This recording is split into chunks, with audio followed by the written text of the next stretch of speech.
Sejam bem-vindos às comemorações do 7º aniversário do Vagão 98, um dos principais centros culturais sul-mineiros, sediado em Lambari, no Circuito das Águas. Eu sou Léo de Brito, produtor rural de cultura mineira e editor da revista Tabuleiro do Vagão 98.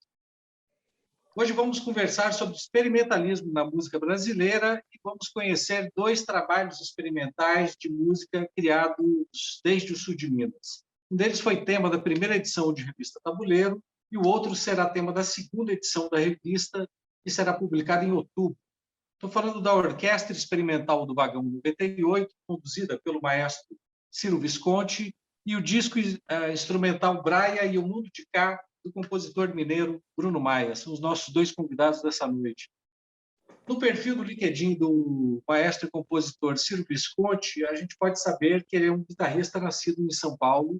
Ele é também bacharel em guitarra pela Faculdade de Música Carlos Gomes, é mestre pela Escola de Comunicação de Artes da USP, em processos de criação musical, e doutor em Teoria e Análise Musical pela mesma universidade.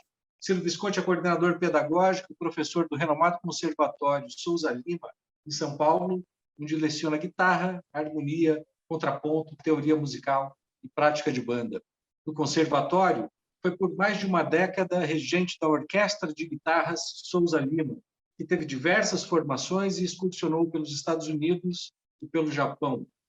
Ciro Visconti é guitarrista da banda Diáfanes, com a qual lançou 3 álbuns e participou de 5 turnês no Brasil e na América do Norte. Ele é colaborador das revistas Guitar Player Brasil e Guitar Player Norte-Americana, além de autor de livros de estudos sobre guitarra e simetria musical. Ciro Visconti viveu e tocou no Japão e atuou como compositor e diretor musical em peças teatrais. Ele ganhou o prêmio Jornada de Musicais do SESC de 1994 pela trilha sonora e direção musical da peça No Tempo das Apoteoses, de Vic Militello. Em fevereiro de 2009, foi premiado nos Estados Unidos pela Early Ball e pela Guitar Player Magazine. O nosso outro convidado dessa noite é o compositor e multi-instrumentista intuitivo Bruno Maia, fundador da bem-sucedida banda de folk metal Tuafa de Dana e criador do projeto solo Braia, que nasceu em 2016 e já conta com 2 discos. Bruno Maia trabalha com a interlocução entre a música mineira e a música irlandesa e o rock progressivo. Ele é também idealizador e realizador do festival Rock and Roll, um dos maiores festivais de heavy metal do interior do Brasil, realizado na zona rural da região de Varginha, com dezenas de edições. O Rock and Roll faz parte da cultura sul-mineira. Depois do sucesso internacional com Tuafa, banda que fundou aos 13 anos de idade, o músico enveredou por uma pesquisa sobre as relações entre a cultura mineira e a cultura celta irlandesa. Brasil e Irlanda guardam muitas semelhanças, são 2 países que conheceram muito tarde a industrialização e que por isso tem um folclore muito vivo. Me parece que é isso, o Bruno vai poder falar sobre isso logo mais, parece que é isso que une os 2 países. Desse esforço nasceu o primeiro disco, Braia e o Mundo de Lá, gravado no Brasil, na Irlanda e na Bretanha Francesa em 2010. Com letras em português, vocais femininos, o disco marcou época pela diversidade das passagens instrumentais, em que flautas, violinos e gaitas de fole fundem-se a guitarras e baterias, criando uma música cravada entre a tradição e o contemporâneo, com referências, muitas referências às literaturas irlandesa e brasileira, que são do raio cultural do Bruno. O álbum ainda contou com a participação especial do compositor e multi-instrumentista Marco Viana. Dele nasceu o DVD Braia ao vivo, lançado em 2010 no Brasil e na França. Após uma década, o Braia volta agora com o segundo álbum, chamado Braia e o Mundo de Cá, dessa vez sem letras, baseado em ritmos brasileiros, mas com a tradicional influência irlandesa. Os temas do álbum instrumental homenageiam a memória e a história cultural mineira. Cada música rememora um fato da história mineira, como a Guerra dos Umboabas, a Corrida do Ouro, entre outros. Duas boas-vindas, então, às comemorações do 7º aniversário do Vagão 98 ao Bruno e ao Ciro, que vocês já estão vendo aí na tela. E, para começar a nossa conversa, vou convidar o Ciro a falar. Ele é maestro da Orquestra Experimental do Vagão 98, o disco também do Bruno, Praia e o Mundo de Cá.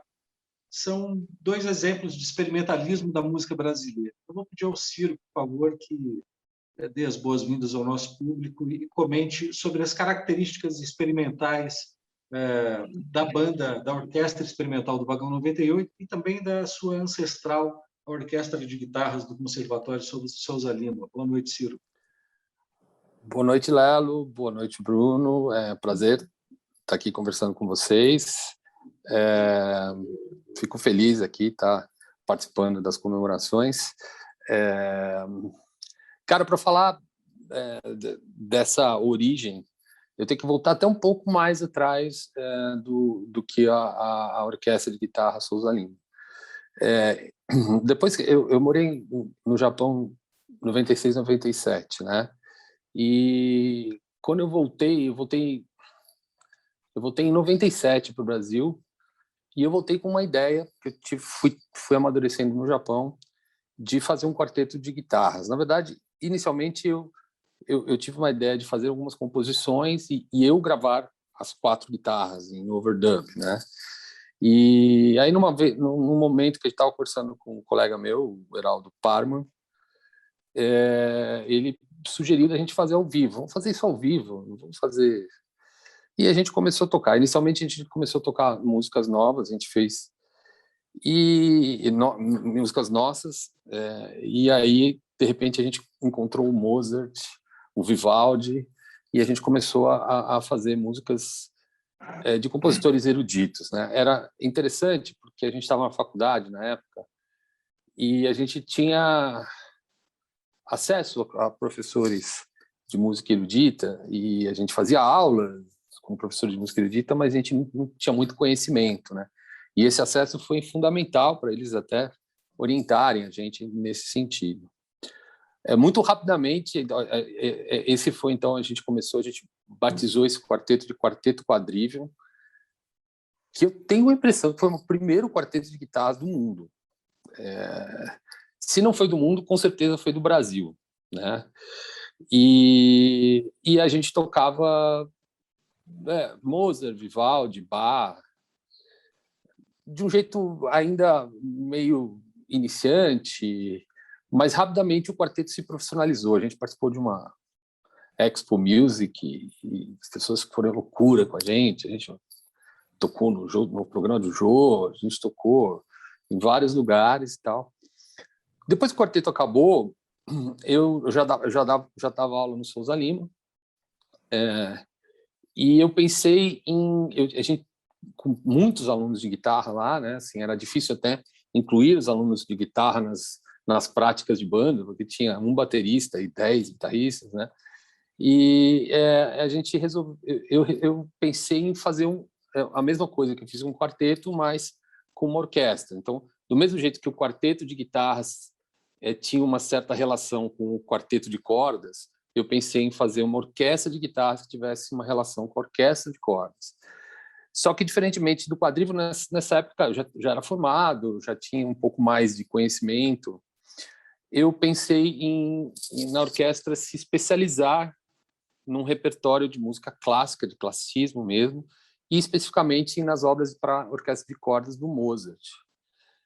E eu, por 12 anos, fui regente da orquestra de guitarras. A gente não tinha nenhuma adaptação de notas. A gente pegava a partitura do Mozart, botava e a gente dava um jeito de tocar aquilo, né? Era legal, porque todo mundo fala, nossa, esse arranjo que você fez. Eu falei, não fiz arranjo nenhum, né? É do jeito que o Mozart fez, né? Eu acho que ele estava pensando para a guitarra, só que brincava com isso. E foi legal, a gente... só uma correçãozinha, a gente não foi para o Japão, a gente foi para os Estados Unidos, a gente tocou na Berkeley, em Boston, e a gente tocou em vários lugares no Brasil, no Rio Grande do Sul. Ixi, a gente foi para vários lugares. Foi muito legal, 12 anos, muito intensos, que aí culminou já com o momento que eu estava no doutorado, e assim, você imagina o trabalho que era você ter 20 guitarristas, todo mundo ligado no ensaio, né? Então, eu gastava muito tempo na época com a orquestra, eu tinha muita dificuldade, de realizar os ensaios e realizar os concertos. A gente ia tocar em qualquer lugar, tinha que alugar um ônibus, né? Era tudo complicado. E aí inicialmente eu deixei a orquestra na mão de um outro regente, mas logo em seguida a orquestra terminou. Em um desses lugares que a gente tocou no mundo, um desses lugares foi o Vagão 98, né? O Paulo levou a gente uma vez e a gente deve ter feito o concerto com o maior volume da história do Vagão 98, porque, sei lá, foi não sei quantos guitarristas, todo mundo com os amplis no 10, tocando Mozart. Era muito legal, porque a gente tocava com som de guitarra de rock mesmo, e eram músicos muito bons, eram guitarristas muito bons. E essa foi uma ideia que o Paulo ficou super impressionado com a ideia e ele quis, depois que eu já estava doutorado e tal, ele veio falar comigo, falou, agora que você está com tempo aí, vamos fazer alguma coisa? E a gente começou a fazer orquestra. A ideia inicial era até fazer uma orquestra aí, em Lambari, de guitarras mesmo, né? Mas imediatamente a gente ficou percebendo que não ia dar, não iam ter tantos guitarristas, mas não só porque não iam ter tantos guitarristas.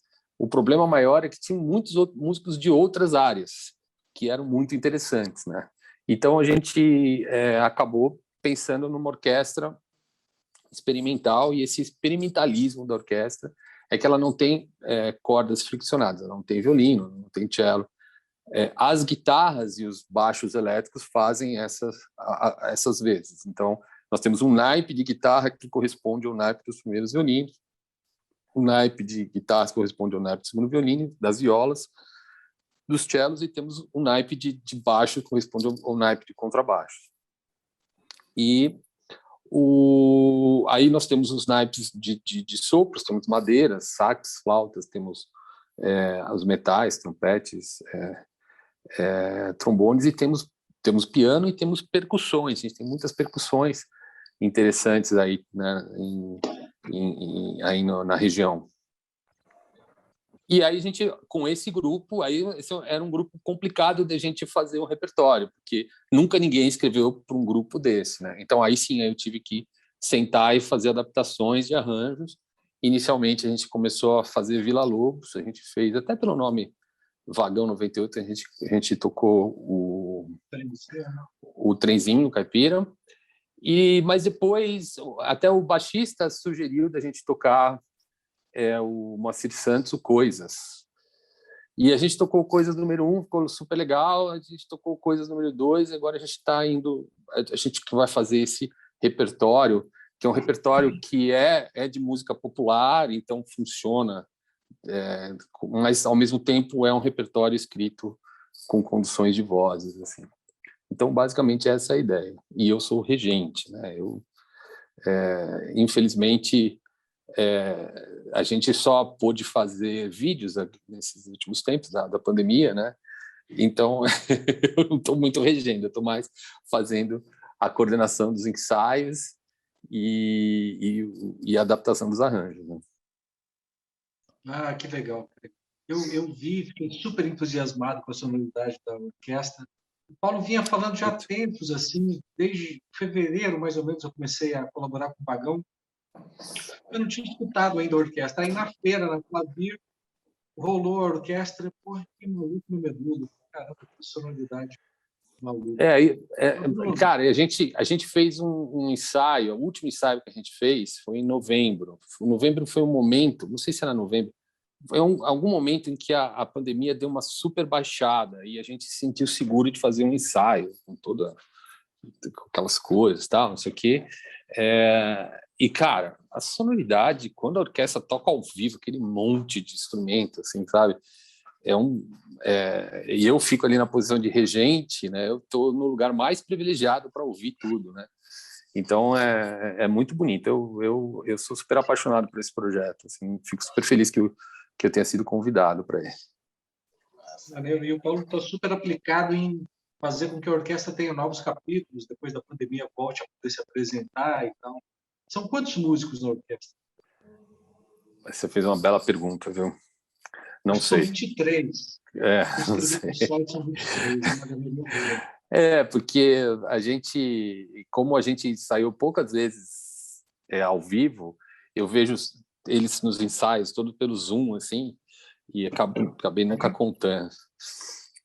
Porque eles são divididos em naipes, né? Então, sei lá, você tem 2 flautistas, você tem... Eu sei quantos naipes tem, mas quantos tem em cada naipe, às vezes eu me perco. Os guitarristas, eu me perco direto, não sei quem está em qual naipe. Acho que é um, depois é outro. Saber. Ah, legal. Bruno, e aí, para a gente começar a falar do seu disco Praia e Mundo de Cá, eu queria começar, cara, pela canção não, pela música, né? De Adorina, porque eu achei muito curioso você transferir o nome do personagem do Guimarães Rosa para o feminino, por uma razão que eu explico depois de você falar, a partir da música do seu disco. O spoiler? É o spoiler, pode saber. Não, falei, o ter titulado ela com feminino foi um spoiler, né, cara? Tipo assim, todo mundo segura. A info foi lá e já falou, é mulher. Tal. Mas você quer que fale sobre ela, essa música? É isso? Fale sobre a música primeiro, e por que você botou já logo no feminino, já dando, como você Tá. disse, o spoiler, e aí a partir dela do seu disco. Certo. Cara, então, o álbum é instrumental, né, cara? E essa música específica, que acabou recebendo esse nome de Adorina, ela tinha uma coisa bem, um acento bem, ela era mais nordestino, né? Eu nem sei que tipo de, era uma melodia que lembra muito, né? Remete muito a uma coisa mais do Nordeste e tal. Embora no meio tenha aquela viola, lá um duelo de viola com gaita de folha, que trem todo lá. Só que aí, na hora de titular, e no primeiro disco do Braia, E o Mundo de Lá, tinha uma referência para o conto da Menina de Lá, do Guimarães Rosa. O álbum, embora ele se referisse quase tudo a essa coisa do imaginário irlandês, celta europeu, o título lembrava, né? Tipo assim, tinha essa intertextualidade com a Menina de Lá. Aí eu falei, cara, vou trazer o Rosa para cá agora, que agora nós estamos em casa, né? Estamos no Brasil, está aqui em Minas. E eu falei, cara, putz, o que podia fazer? Eu falei assim, foda-se, vamos sacar, botar Diadorina na música. Eu queria falar das homenagens para Diadorina, só que eu vou colocar Diadorina. Aí por 2 coisas. Uma seria legal, porque essa música, para mim, ela é bem feminina. E eu fiquei cismado, cara, se eu botar Diadorina, pode me dar... Eu lembrei, assim, de um pepino que deu para alguém que usou alguma coisa do Guimarães Rosa lá, que as filhas dele processaram, que não sei o quê. Eu falei, não, velho, vamos dar um pouquinho, pelo menos. E foi isso, não tem grandes coisas por trás, não. Foi isso aí. Mas Legal. ficou E o massa. disco, e aí, fala aí como é que foi essa passagem assim do mundo de lá para o mundo de cá, o que repete, o que muda, como é que os discos conversam?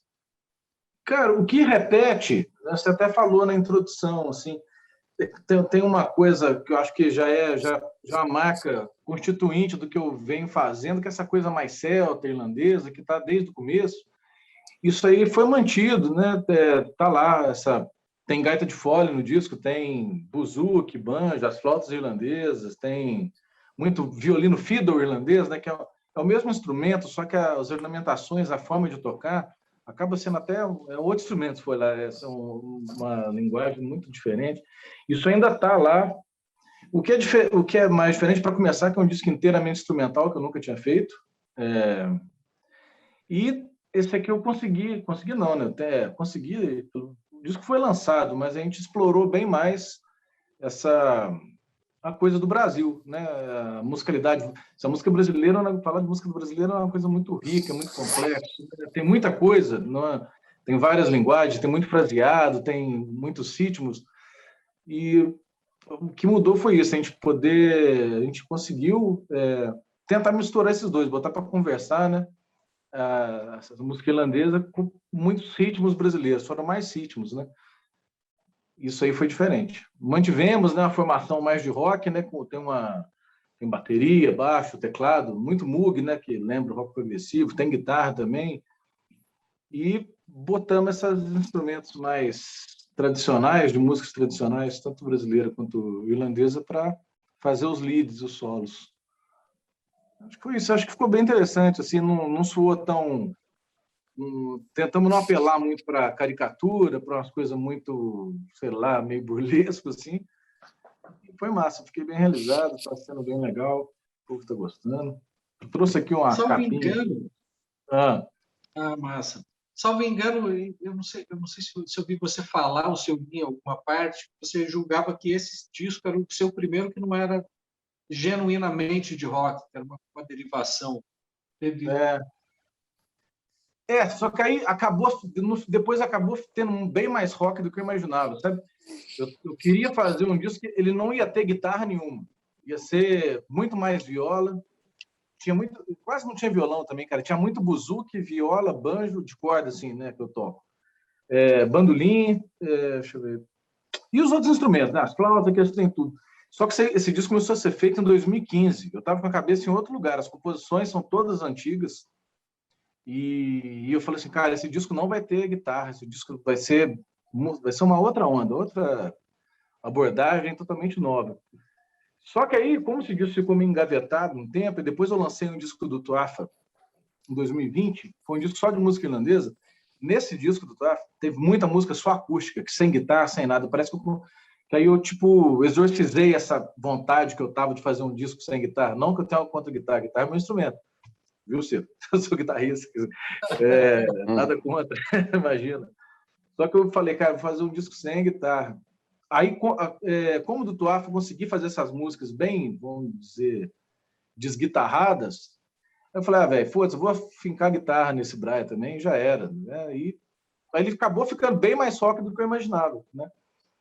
Mas mas não deixa de ser um disco totalmente diferente dentro dos... Eu já lancei 10 discos, esse é o mais diferente de todos eles, assim, eu acho. E até o que eu tenho achado mais legal. É mais novo, né? Tem isso também, mas foi um disco diferente do que eu já fiz. Pode saber. E esse negócio da Diadorina me chamou muito a atenção, porque até não faz muito, 3, 4 semanas passadas, eu estava falando sobre o Grande Sertão, uma amiga minha, e aí saiu esse papo, né? Aí ela me disse assim, mas o Guimarães Rosa, numa entrevista, disse que quem lê o livro, que não dissesse para as outras pessoas se era Diadorim ou Diadorina, assim, para as pessoas descobrirem. Aí eu falei, pô, mas além de ele não ter feito Diadorim homem, ele ainda falou uma bobagem dessas. Muito avacalhado. Seria muito mais legal se Diadorim fosse homem. Era uma coisa Pois para é. dialogar com esse tempo. Né? Eu acho que é um livro que vai ser lido por 300 anos. Assim, pela Mais, talvez. Né? compressão de linguagem e de idiomas, enfim. É um livro muito, muito forte. Eu acho que vai ser lido por 300 anos. Mas eu acho que estaria sendo muito mais lido no nosso tempo se Diadorim fosse homem. Nossa. Acho que o Guimarães Rosa errou a mão nessa parada. Errou, cara. Boa. Mas então, Ciro, o próprio Bruno falou aí da crise dele de botar guitarra, de ser um roqueiro, né, desde a tenra infância, né, desde 13 anos, com Flaf e tal. Daí, de repente, ele falou, pô, eu quero fazer um disco sem guitarra. Bom, você teve, né, a sua experiência, formação como guitarrista brasileiro, assim, o Bruno, e aí circulou por Estados Unidos, Japão, que é um território muito curioso, né? O Japão me parece que consome toda a música do mundo, todo mundo passa por lá que está fazendo alguma coisa interessante, tem um puto interesse pela música do mundo. E aí, nessa sua experiência brasileira e cosmopolita, como é que você vê o lugar da guitarra no panorama musical de hoje? Você que está experimentando, fazendo orquestras, quartetos e tal. Porque agora tem o eletrônico, o computacional, pô, antes era o elétrico. E no Brasil começou com um negócio, né, de marcha contra a guitarra elétrica. 2 anos depois está todo mundo tocando contrabaixo elétrico, todo mundo tocando guitarra, coisa que não tinha nada a ver. Pô, uma pergunta difícil, e acho que difícil. Eu penso muito pouco sobre isso, assim, o papel da guitarra, o papel do rock, o papel do jazz. A história está sendo escrita. Acho muito difícil a gente tentar interpretar o que esse momento histórico vai significar daqui a 10 anos, 15, 20, 30 anos. Né? Eu acho eu sou apaixonado por guitarra, e curiosamente eu tive uma experiência meio parecida com a do Bruno. Eu aqui, durante a pandemia, eu comecei a compor um disco, mas eu comecei a compor no violão. E eu, curiosamente, o meu primeiro violão eu comprei há uns 5 anos atrás. Eu nunca tive violão. Eu sempre fui um guitarrista mesmo. Eu nunca tive um violão. Meu primeiro violão foi esse aqui, ó. Comprei por R$120, R$150 um violão. E aí eu comecei a fazer o disco no violão e comecei a gostar de tocar violão. E eu tive essa mesma impressão. Eu falei, vou fazer um disco com muito pouca guitarra. Mas quando eu fui ver, já estava cheio de guitarra também. Violão, guitarra. E... Agora, você falou essa coisa para a gente ver como é difícil a gente responder essa questão histórica, né? Quando a gente está na efervescência, o que a guitarra significa hoje? Eu acho que vai ser difícil, né? Na época eu não me lembro exatamente se é 68,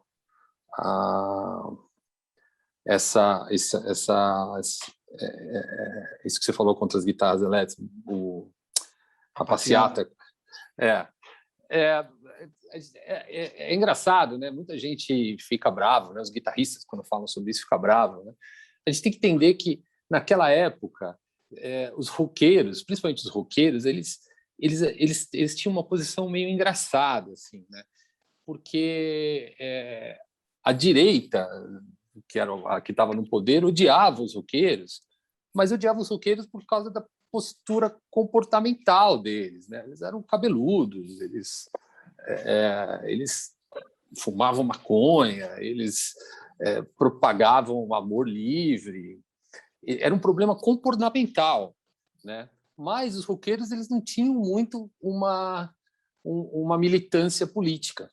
Engajamento, né?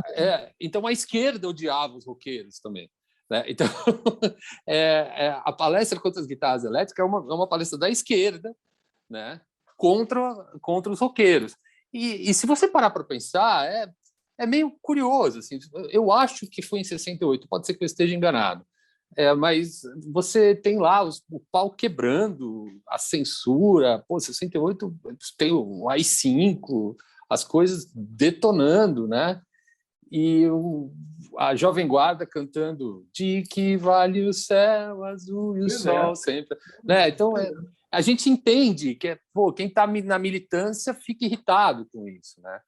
Mas imediatamente depois eu acho que principalmente com a Tropicália, as coisas meio que se juntaram e foi aquela música maravilhosa que veio depois. Mas eu acho que nesse momento, se a gente fosse falar qual é o papel da guitarra, a gente fala, o papel da guitarra aqui é um papel de pessoa que não é militante, de pessoa que não é politizada, né? Mas 2 anos depois as coisas mudaram. Então eu acho, como eu falei para você, né, quando eu fiz a orquestra de guitarra lá no Souza Lima, um dos problemas é que a gente não tinha onde enfiar guitarrista, né? Tinham zilhões de alunos de guitarra. E hoje é diferente. Hoje você tem um número de alunos de guitarra muito menor, assim, no mesmo patamar dos outros instrumentos. Assim, né?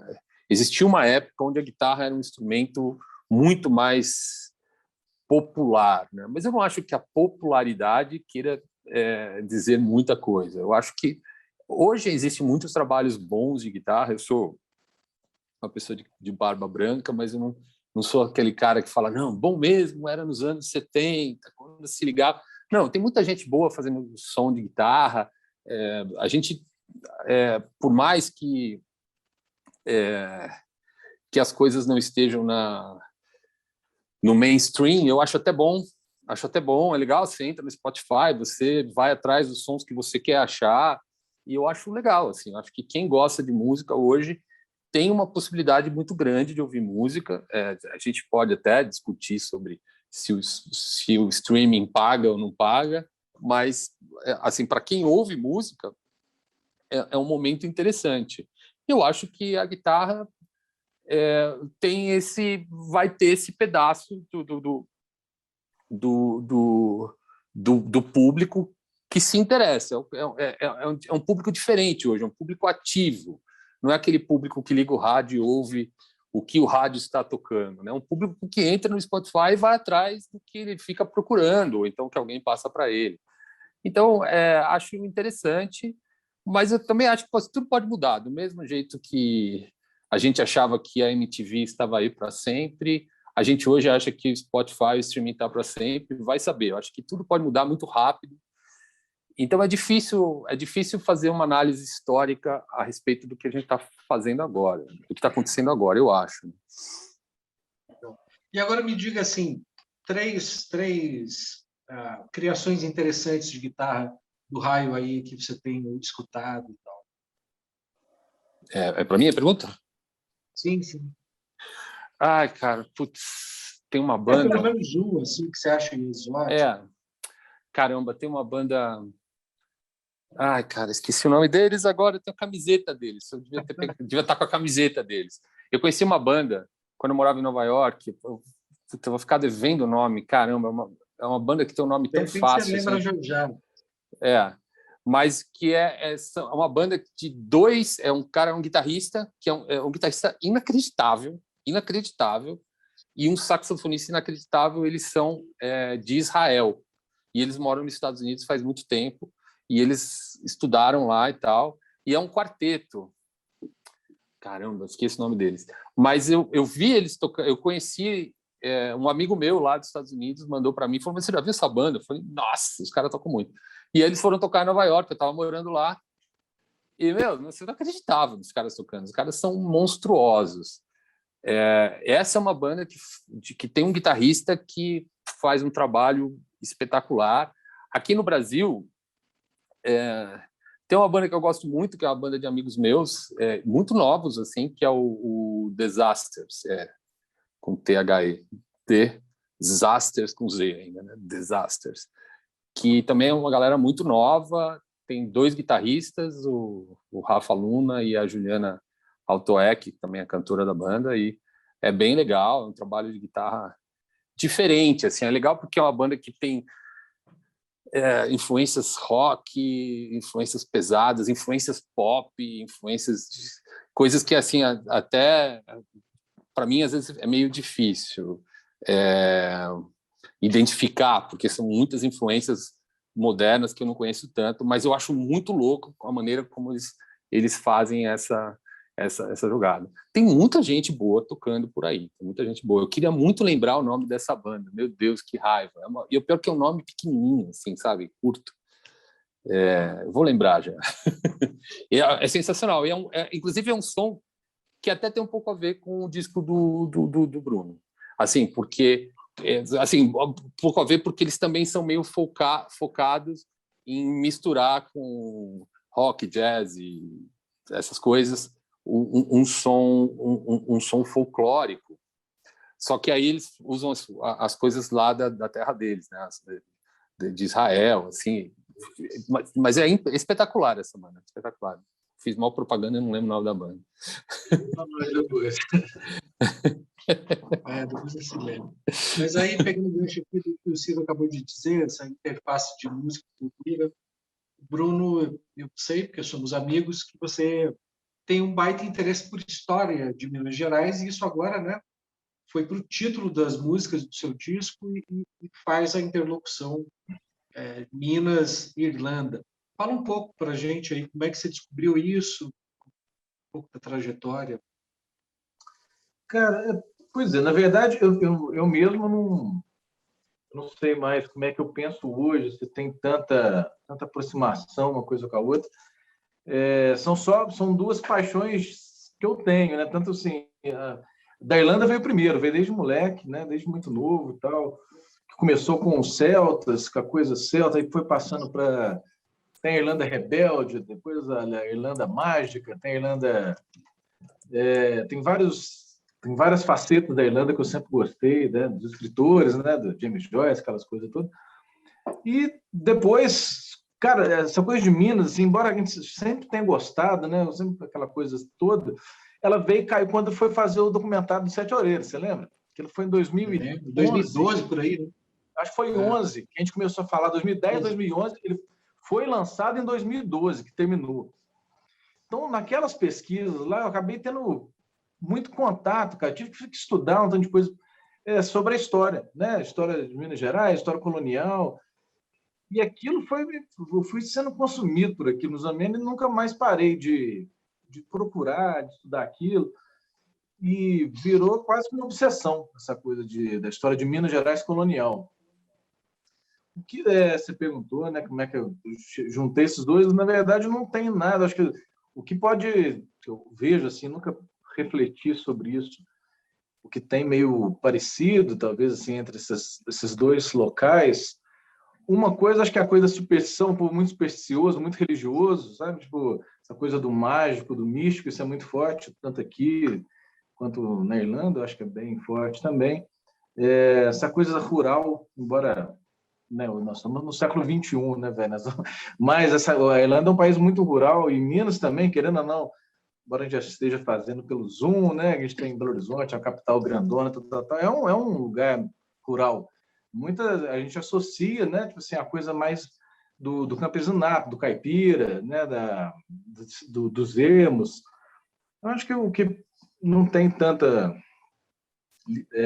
proximidade assim, não. São só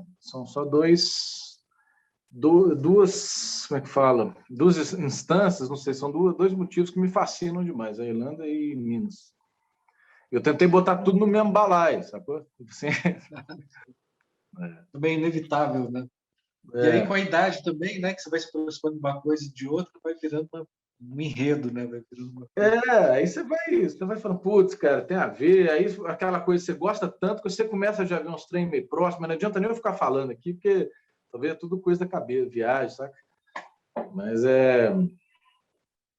Mas estamos aí. Tem uma coisa legal assim que junta historicamente os dois lados, assim, mas é só uma curiosidade. Na Inconfidência Mineira, cara, naquela coisa toda, Tiradentes, lá os caras, tinha um irlandês no meio dos Inconfidentes, sabe? O cara, ele estava no meio da conspiração.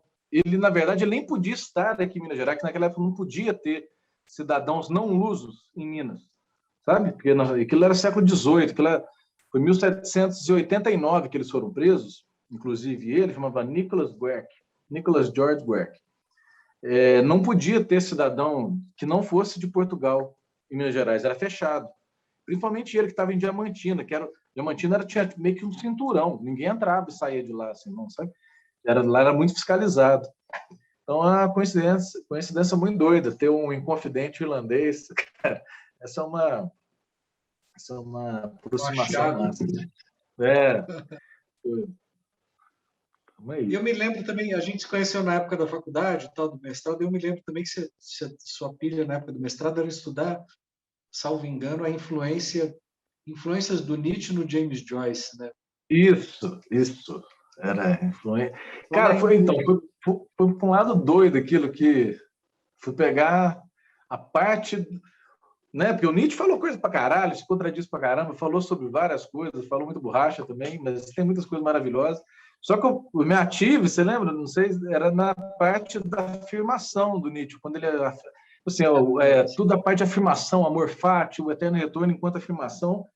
E eu queria ler isso nos monólogos finais dos romances do James Joyce. No Ulisses, Finnegan's Wake, né?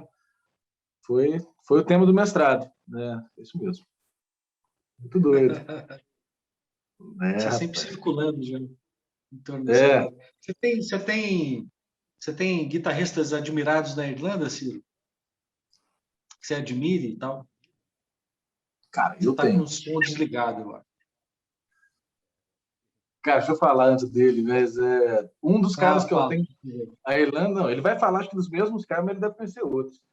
Mas um dos guitarristas que eu mais gosto, já morreu, na verdade. Os dois irlandeses que eu acho que são mais famosos já morreram, que é o Rory Gallagher e o Gary Moore. O Gary Moore é um dos caras que eu gosto pra caramba, assim, sabe? Tipo, esses caras tocavam classic rock, meio comecinho do heavy metal. Tocava blues pra caramba também, mas ele tem um timbre, cara, um feeling muito bom, assim. Não sei, o Ciro deve gostar, com certeza ele conhece, não sei se ele gosta, né? Está desligado o som, Ciro.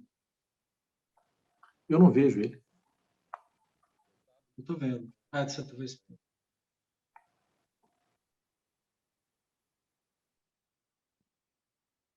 Continua desligado. Acho que eu tenho que passar para a direita, assim, a imagem, Bruno, que você vai ver todas as telas. Deixa eu ver, pera. Para a esquerda, talvez. Assim. Tomara que seja para a esquerda. Aí abriu. Não está transmitindo, Ciro. Você continua. Nossa, agora saiu todo mundo, velho. Não, só o seu áudio. Seu áudio está ativo, só a câmera caiu. Aí voltou. Ah, tá. O Ciro aqui ficou sem áudio. Esmudeceu. Cara, tô até vendo, nós temos uns livros iguais aqui. Você tá com aqui, ali é o Demônio da Teoria? Ah, eu tenho aqui o Demônio da Teoria. No cantinho aqui é de... Tem uns 5, 6 livros de crítica literária, só o resto. Ao longo dos anos eu fui apurando isso, fui me livrando da teoria, só com os romances, com poesia. Pode crer. Deu jazz no Ciro, hein? Mas esses dois guitarristas são bem importantes, assim, sabe? O Rory Gallagher, até o Jimi Hendrix uma vez, o Rory Gallagher morreu de goró. Perguntaram para o Jimi Hendrix como é que era ser o melhor guitarrista do mundo.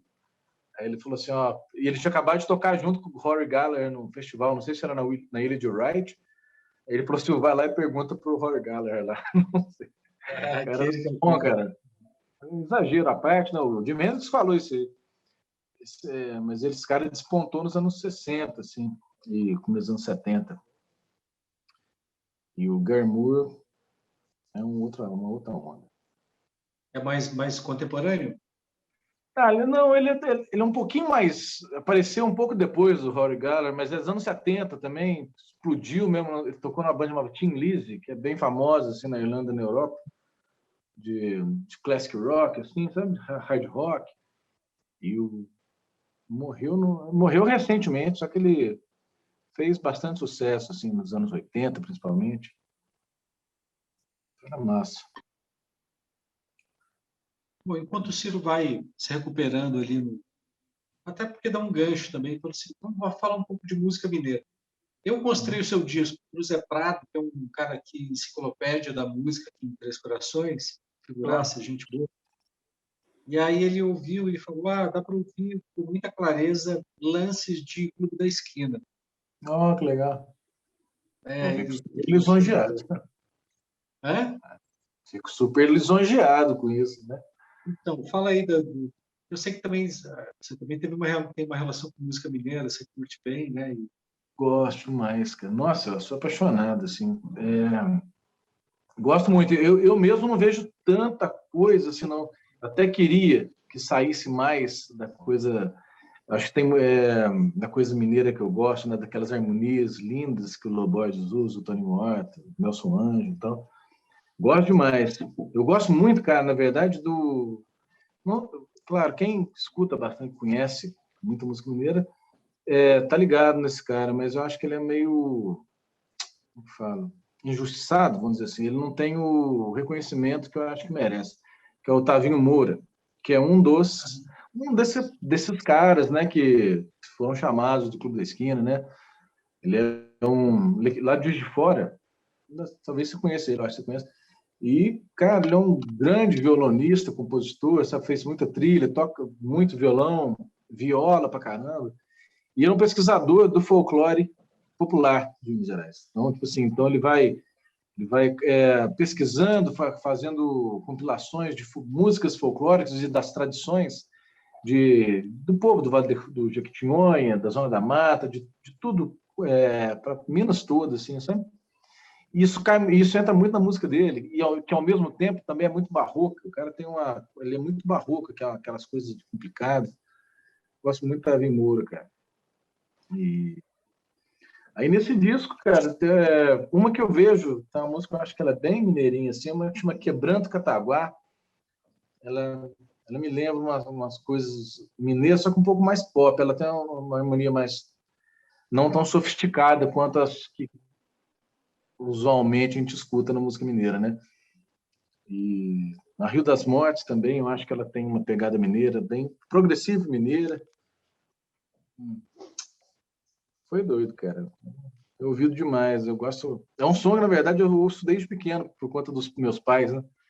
que tocam, sempre meu pai toca, né? E minha mãe e meu pai cantavam em casa, sempre escutava eles cantando essas coisas, Beto Guedes, Lô, Milton, mas muito Chico também, João Bosco, Gonzaguinha, essas tem tudo. Acho que aí fica na. Alô, Aí. alô, você me Conseguiu voltar, ouve? Ciro? Você está me Sim, agora ouvindo? sim. Ah. Sim. Desculpa, gente. Na verdade, o meu celular começou a ficar sem bateria. Eu fui ligar o celular e aí ele parou de funcionar o som. Não sei por quê, aí eu tive que trocar de fone. Então, contigo a É, gente tinha parado o assunto na questão de saber se você tem guitarristas prediletos na Irlanda. não, os mesmos dois que ele citou, acho que são os dois únicos guitarristas islandeses que eu lembro. Mas eu gosto muito do Gary Moore, acho muito legal o trabalho dele chinês, o trabalho dele solo. Mas eu acho que o Rory Gallagher é uma pena ele ter morrido tão cedo. Ele era um músico que acho que iria produzir. Ele produziu já muitas coisas legais, mas eu acho que ele ia produzir coisas demais. Eu gosto muito do som de guitarra dele. Mas, assim, não conheço muito bem. Mas, nesse meio tempo aqui, eu lembrei o nome da banda lá, que Opa, é Marvin. Era Marbin. Se vocês quiserem ouvir, pode ouvir. Essa banda é Cara, eu espetacular. conheço. Você Conheço. conhece o Marvin? É Muito muito bom o massa. Marvin, né? Muito Eu bom. vi, eu vi o Marvin tocando num boteco lá em Nova York, mas assim, cara, os caras são monstruosos. Monstruosos. Muito massa. Bom mesmo. Tá. O nome quais eu são as lembrei. qualidades do negócio que eles fazem? Porque assim, ó, eles têm um som que eles misturam rock com jazz, é bem jazzista, assim, eles foram para os Estados Unidos tocar jazz, mas eles têm essa pegada israelense, né? Então, na hora da composição, eles têm essa pegada israelense. Eu acho que o guitarrista, ele tem ele mistura vários guitarristas que eu gosto, Scott Henderson, Jeff Beck, e ele, ao mesmo tempo, ele tem uma fúria rock and roll, assim, bem, ele é um cara que pira no meio do som, assim, né? Vai embora, improvisa muito bem. O cara do sax é super legal, ele toca um soprano pequenininho, assim, não é comprido, né? Aquele pequenininho, assim. Parece um E brinquedo, eles assim. mas eles, eu acho super interessante, eles são grandes improvisadores, são grandes performers, tá? Mas a composição deles aí tem essa coisa de fazer uma mistura com alguns sons do lugar lá de onde eles vieram, de Israel. Eu não conheço muito bem a música deles lá, mas você ouve que tem esse ar que tem a ver com música tradicional judaica. E imagina, se mistura isso com jazz e rock, é um som super interessante, assim, e ao mesmo tempo muito vigoroso. Eles têm muita energia, eles tocam com muita energia, acho muito legal.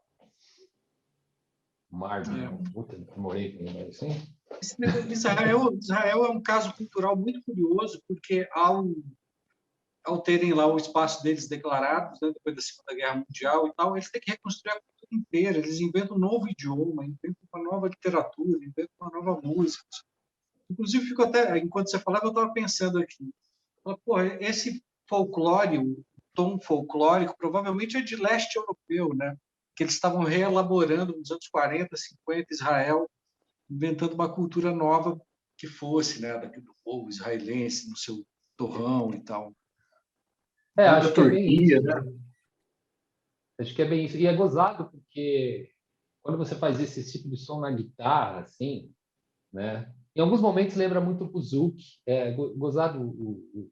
Eu toco um pouquinho de buzuki também, Bruno. Bem Mas o pouquinho. grego? O grego. Eu dei aula para um músico de buzuki grego, de teoria, e aí eu comecei a tocar e gostei, comprei um, mas assim, ele me deu um método. E em alguns momentos parece um pouco as escalas ali que os caras tocam, como você falou, do leste europeu e tal.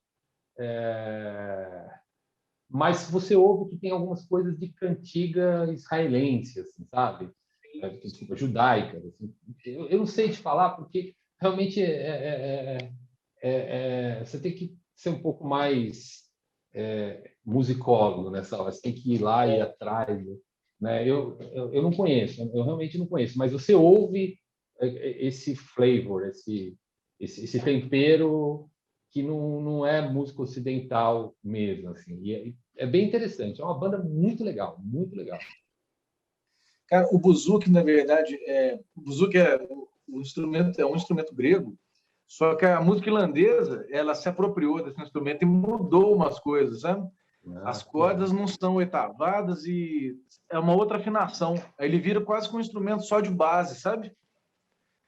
É claro que se sola também faz melodia, você pode usar ele como instrumento melódico, só que ele meio que ocupou um lugar do violão na música tradicional irlandesa, na tradicional assim, dos anos 50 para cá. Porque antigamente é um instrumento de corda acústico. É. E o dois, assim, a música irlandesa, até o século, no meio do século, ela era uma música eminentemente melódica, sabe? Não tinha harmonia, eram os instrumentos tocando geralmente em uníssono, aqueles temas, aquelas jigs, reels.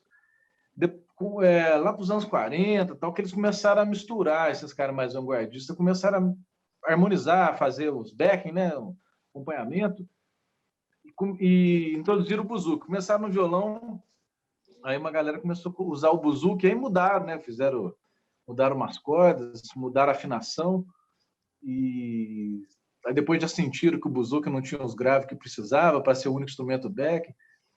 Mas eu estou falando isso só para ilustrar que é até chamado hoje de buzuki finlandês, para diferenciar do original, que é o grego. E no seu som, o buzuki ocupa esse espaço de base ou você botou ele para experimentar, para sonar de outras maneiras? Cara, depende. Em algumas músicas desse disco que eu toquei na minha frente, usei mais ele de base. Porque tinha muito instrumento solano, de melódica, eu estava fazendo com violino, com banjo, toquei muito banjo, em banjo irlandês, para fazer algumas melodias, né? E tinha gaita, mas no tuafa eu uso ele muito para solo, para ser melódico. Aí eu tenho mais espaço para fazer isso no tuafa, mas no braille ele foi mais para a base mesmo. Nossa. Então, agora, já nos encaminhando aqui para o fim da nossa prosa, eu queria propor um paralelo. O Décio Pinhatari, que é um grande crítico de artes e principalmente de literatura, ele dizia o seguinte, falava, a poesia brasileira vai muito bem porque não tem leitores. Então, a criação corre solta e tal, por isso vai muito bem. Já a prosa brasileira vai muito mal porque é regida pelo mercado e que filtra o que vai chegar ao leitor, não sei o quê, e isso faz com que ela tenha, como ele dizia, né, uma qualidade tipo B, não era o melhor que se podia, não era a melhor literatura que se produz no mundo e tal. Atribuía isso à questão industrial. Fazendo um paralelo com música, a música instrumental vai muito bem porque não tem ouvintes, ao passo que a canção vai muito mal porque, pelas mesmas razões da prosa. Bruno, vamos começar aí que você já riu mais, você já achou mais curioso. Comecemos por você. Agora que você acabou de fazer o primeiro instrumental também, né? Pois é. Não, mas nunca parei para pensar, não tenho opinião formada sobre isso, não. Tenho formada contra o que é o mainstream no Brasil, né? Em termos de canção, eu tenho. Posso dizer que é bem fraco, né? Está bem fraco, né? Já foi bem melhor. Mas a música instrumental, rapaz, eu acho que tem um público legal, existe, né? É um nicho, né? É um nicho e que tem vários nichos dentro. Tem a galera do jazz, tem a galera do erudito, tem o povo de música tradicional, música de choro, né? Tal. Embora o pessoal que curta música instrumental geralmente é mais aberto para ouvir outros tipos de música instrumental, eu acho. Com certeza é um nicho que é muito difícil, né? Você conseguir. Tem muita gente que não tem pessoas que não são músicas, às vezes é muito mais difícil você encontrar uma pessoa que não toque nada, que não é músico, que gosta de música instrumental. Pelo menos eu vejo assim, né? Claro que existem exceções, tem uma galera que não toca, que gosta também, tal, tem vamos dizer, um gosto mais sofisticado, não sei se é essa a palavra, mas com certeza é um meio difícil, né, das coisas virarem. Não sei que a pergunta não foi essa, mas não sei, eu não sei dizer. Acho que tem um público legal e é um público, acho que é até muito exigente, né? Acho que é um pessoal, até por ter um ouvido, vamos dizer assim, mais treinado, acaba sendo bem exigente quanto ao que eles escutam, o que se torna possível circular nesse meio. Mas para mim, como sou de primeira viagem também no mundo instrumental, está sendo uma descoberta. Estou conhecendo agora o cenário e tal, como é que funciona, e vamos que vamos. Não sei mais o que dizer. Ciro. Olha, eu vi há muitos anos atrás, eu vi uma entrevista do Chico Buarque, e que o Chico Buarque ele fazia um prognóstico que um dia a canção ia acabar, né? Ele fala, é como tudo, todos os gêneros de música vai acabar, como acabou a sonata, né? Vai acabar a canção, né? Ah, acho que ele tem razão, porque tudo acaba mesmo. Acho que a música um dia vai acabar, acho que o mundo vai acabar, né? Realmente vai acabar. Mas ele tem, mas eu não acho que a canção vá tão mal assim. Eu não acho que a música vá tão mal. Eu não sou aquelas pessoas que acham que está tudo perdido, que não tem mais qualidade. Eu acho isso. O que eu acho que aconteceu é que as coisas saíram do mainstream, né? Então, hoje, o que nós temos no mainstream, sem fazer um julgamento de qualidade, de gosto, não gosto. Então, hoje você vai ter no mainstream uma música que é patrocinada pelo agronegócio, que é o sertanejo universitário, e você tem sei lá, o funk, que de fato eu acho uma expressão popular mesmo, enfim, né? E que é o mainstream, mas o próprio mainstream já não é mais a mesma coisa que era nos anos 80, 90, né? Assim, então, o que eu acho é que você tem grandes compositores de canção também, grandes letristas, grandes, enfim, compositores, e que são discípulos aí, quer dizer, a música brasileira, especialmente na segunda metade do século XX, viveu uma época de canções que provavelmente nunca mais vai viver, mas vamos combinar, né? Nunca mais o Santos vai ter um time como aquele, nunca mais, entendeu? Assim, é complicado. Imagine, se você tinha, nos anos 70, você tinha o Chico, o Edu Lobo, o Tom, o Vinícius, o Budden. Cara, você tinha um nível de compositores, aqui só para não falar dos intérpretes, né? Um nível de compositores que era muito, muito, muito inacreditável.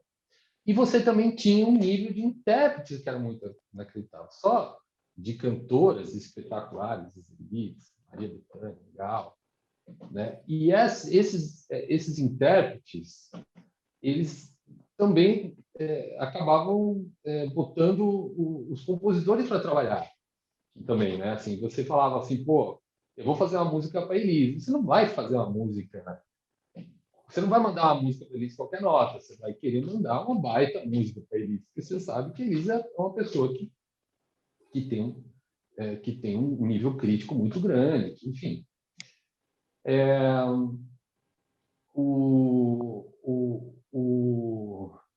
Eu acho que o que aconteceu muito é que a gente foi perdendo esse intérprete, né? Hoje você tem os intérpretes que sobraram, o Ney, né? A própria Maria Bethânia, o próprio Gal, sobraram aí, mas você tem poucos intérpretes que são só intérpretes. Então, hoje, os compositores eles acabam tocando e cantando e interpretando suas próprias músicas, E eu acho que é a mesma coisa. Eu acho que a gente tem que vasculhar e procurar pessoas novas, né? E é claro, a gente sempre tem esse problema de ficar comparando, né? A gente teve um período, como eu falei, não foi um período, não foi nem de ouro, foi de diamante, né? Da canção brasileira, que é uma coisa extra. Eu acho que no mundo não teve. Não teve um momento tão espetacular de grandes compositores populares de canção, nem Deus me livre, né, de falar uma frase dessa, mas eu acho que nem na Inglaterra, de 67 a 75, você teve uma concentração tão incrível de compositores. E olha que eu sou um grande fã do rock inglês desse período. Então, é normal que a gente também vive um pouco uma ressaca disso tudo, mas eu não acho que o mainstream atrapalha muito isso. Porque, na verdade, o mainstream ele sempre ele vai ser sempre regulado pelo negócio, pelo mercado. E quem faz lá música de uma maneira mais comprometida artisticamente, não está regulado pelo mercado. Que é o caso do Bruno, né? Ele não está regulado pelo mercado. Se o Bruno tivesse querendo ganhar dinheiro, ele não estaria fazendo esse tipo de disco. Ele tá pensando em outro tipo de produção. Quer dizer, ele não está querendo botar uma música na novela das 8, ele não quer fazer uma participação com a Lady Gaga, né? Enfim, a gente tem esse outro... eu acho que é legal a gente pensar assim. Eu toquei, como eu estava falando, 20 anos com diáfonos, né? Tipo, isso era a primeira coisa que a gente colocava na banda. A gente não quer ser uma banda de mainstream. Se a gente quisesse ser uma banda de mainstream, a gente não estava fazendo isso, né? Mas é interessante porque você chega em um público que não é um público de mainstream, que é um público exigente, que é um público que não aceita qualquer coisa. Então, você tem que caprichar. Então, eu acho que a canção também está bem. Eu acho que a música instrumental está muito bem, mas acho que a canção também está bem. E eu acho que a internet vai equalizar muito melhor essas coisas daqui para frente. Acho que vai até equalizar a prosa. A própria prosa vai acabar ficando bem, né? E, assim, no sentido de que, é claro, sempre vai ter a coisa com mais qualidade, com menos qualidade, e você vai ter sempre público para todas as coisas. Mas, como o público ele pode ser mais ativo, né? Porque a real é que, sei lá, nos anos 80, eu cresci nos anos 80, ou eu ouvia as coisas que estavam na rádio ou na MTV. Assim, eu podia comprar o disco, mas se você comprar todos os discos, não dava, né?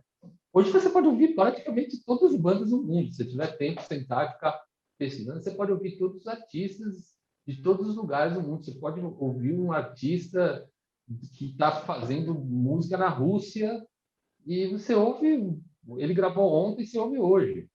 Naquela época, imagina, saiu um disco. Eu lembro quando o Chick Corea veio no Free Jazz Festival, ele veio lançar. Legal. Cara, quero agradecer muito, Ciro, pela atenção, por ter estado conosco essa noite. E aí, já deixo aqui, né? A gente está hoje comemorando 7 anos do Vagão e um dos projetos, o Vagão está retomando alguns projetos e está sublinhando, reforçando outros. Um dos projetos que o Vagão impulsiona e joga para diante por acreditar no potencial cultural e no nível artístico é a Orquestra Experimental, que a gente tem o sonho de ver tocando lá no Cassino, lá em Lambari, que é um espaço que hoje está... E esse diálogo já existe uma tratativa para que a orquestra consiga se apresentar lá. A gente no Vagão torce muito por isso. Bruno, obrigado também por ter topado falar com a gente essa noite, que é o início da matéria para a segunda edição da revista Tabuleiro, em outubro, a respeito do seu disco. Foi um start, né? Eu que agradeço, obrigado pelo convite. Parabéns ao Bruno, adorei o disco dele. Parabéns ao Vagão por esses 7 anos de vida.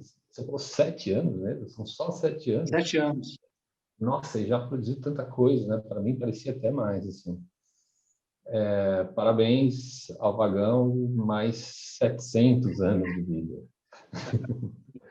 Obrigado, Valeu. gente. Valeu, Zé. Legal estar aqui falando com você. Valeu. Abraço. Depois a gente tem que se encontrar depois, tomar um suco. Segunda vacina está aí, a gente vai dar um jeito nisso. Pode crer. Falou então, filho.